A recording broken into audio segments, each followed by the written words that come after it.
While searching through old evidence, police found what appears to be Jack the Ripper's face in an unusual place.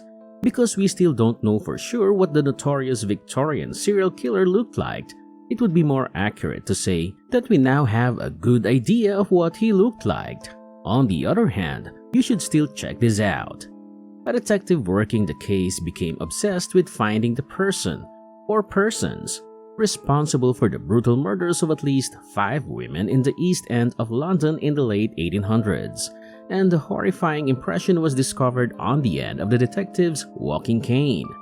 Since Scotland Yard's Frederick Aberline had been unable to identify the perpetrator, he was relieved of his duties in 1889. The only known likeness of the murderer is carved into the handle of his walking stick.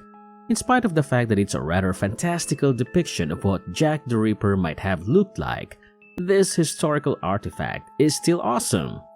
Although several potential culprits have been identified over the years, we still don't know who committed the murders. The cane itself had been kept in storage at the police college in Bramshill, Hampshire for a long time, and its possible loss had been lamented after the institution's closure in 2015.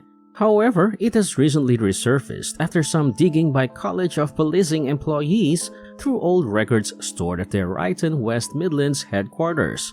A representative from the organization said that 2 employees discovered the cane while sifting through the leftovers from when Bramshill had closed. It is now on display to show new recruits how far law enforcement has come since those early days. Anthony Cash, the college's content creator, said, "Finding this cane was exciting for us. One of the largest and most publicized murder investigations in our country's history. Jack the Ripper's crimes were instrumental in the development of modern policing and forensics. This is because they prompted police to try out and refine methods like crime scene preservation, profiling, and photography in an effort to catch the killer.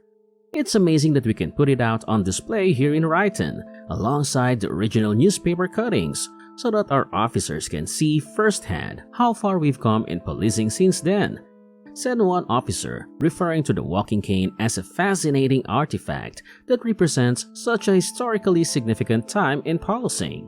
At least 5 women were murdered in Whitechapel and then mutilated in a way that suggests the killer was familiar with anatomy and possibly had a surgical background. Murderers also sent police messages taunting them and sent body parts, including a kidney, to them.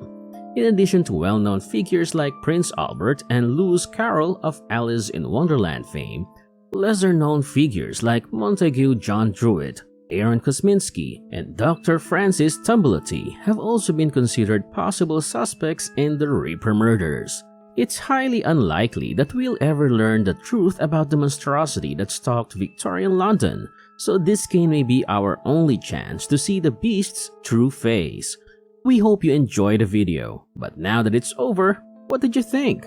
Will the identity of Jack the Ripper slowly be unfolded? Leave your comments down below and don't forget to hit that like button. Also, click subscribe if you enjoyed the video and want to see more from us in the future.